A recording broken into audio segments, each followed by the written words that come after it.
Now this is the epoxy that I use.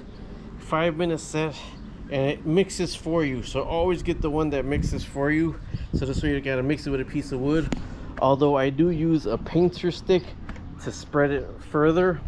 And I have no one right here, but if I had any little strips of fiberglass, this is where I would use it and put it in the epoxy, but I have none, so I gotta put epoxy wider. All right, I got everything held together that I need. So what I'm gonna do is put a nice bead of epoxy, and then let me see if I can just put you on my shirt. And put it in a nice bead of epoxy, and then I got a painter stick to smear it a little bit wider. It's mixing right now. See, there's the epoxy, but you don't want just the line, you want past the line. And I gotta get down here. I don't want to put the screw back to it, but then I want it wider. Wider, wider, wider, wider. I'm gonna keep going all the way over here on the epoxy. It's going in the hole, and that's exactly what I want. For it to be falling in that hole right there. Now I got a whole length to go, so if I gotta go to get some more from the store, I'm gonna have to, because this is gonna be getting all the exposure and everything underneath the vehicle.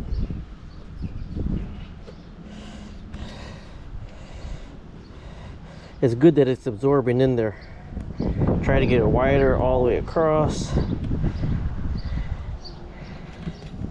Spread it wider. This is 3200 psi, so it should be able to withstand the winds. Oh, I just got some on my hand. And if there's any left over, which I doubt, I'm gonna go ahead and flip it over when this dries and do the other side. It's in the sun, so it should dry pretty quick.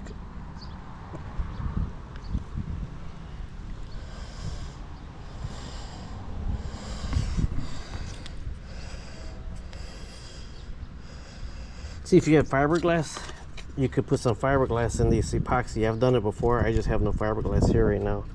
Now we're going to go on to over here, because this is ripped in a couple places. It tore right here. You see the rip right here, and right here. But these are held together pretty good still.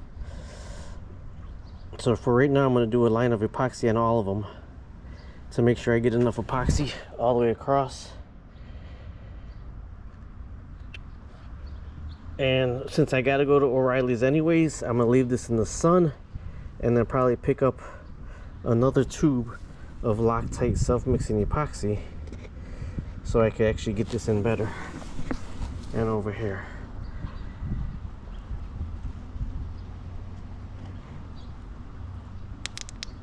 See, because that's all of it right there. So I gotta get the paint stick again. And then with the paint stick,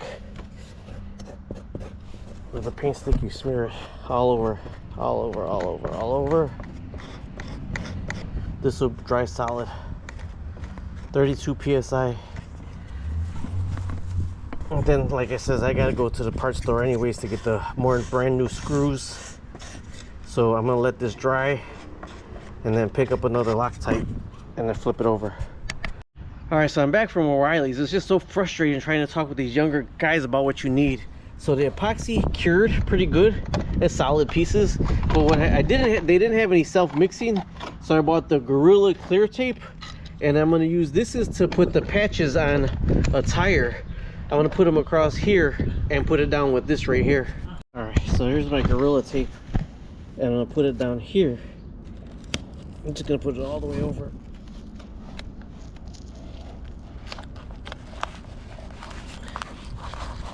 And this is the tool that you use to put the patches down on the tires when you're fixing the tires.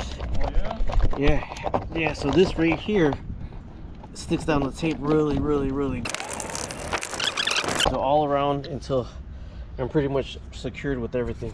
Now what I'm doing is I'm using some cheaper tape just to tack it to try to get everything off, because there's some parts that it wasn't sticking pretty good. So I'm tacking it as best I can before I do the other side right here. Alright, since I had no more epoxy, I used E6000 just to finish off the rest of it right there. Now I took off the oil pan. When they do your oil change, this is the cover for the oil change. Although it was rusted in place, 2 bolts didn't come out.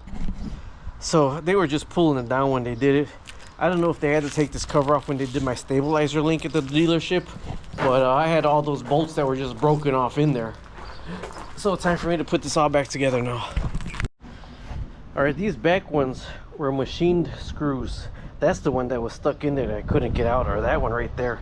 These are machined screws, so I do need to find some washers, because I'm gonna put some washers on these machine screws. There are 4 machine screws, and the rest were the self-tapping. Now I did buy a longer than the rest of them screw for that, where that long one went through, and I gotta take a washer off or something, because that does definitely need a washer. They had a big plastic washer on it, but I filled it in right here, so it's filled in. That's where it's gonna go. All right, these are our M6 threads. I put washers on them, and I'm probably gonna take 4 of these under there so I can start grabbing. Oh, there's that plastic washer right there. See how thick that was? And I took the pieces off again, so now this is gonna go on first. I got some clamps. I bought 4 clamps, so what I'm gonna do is take that off, and then I'll put some new clamps on there. These were the only clamps that they had at AutoZone, but I'm noticing there's another tear right here. So after I get this up, I'm gonna glue it from the other side.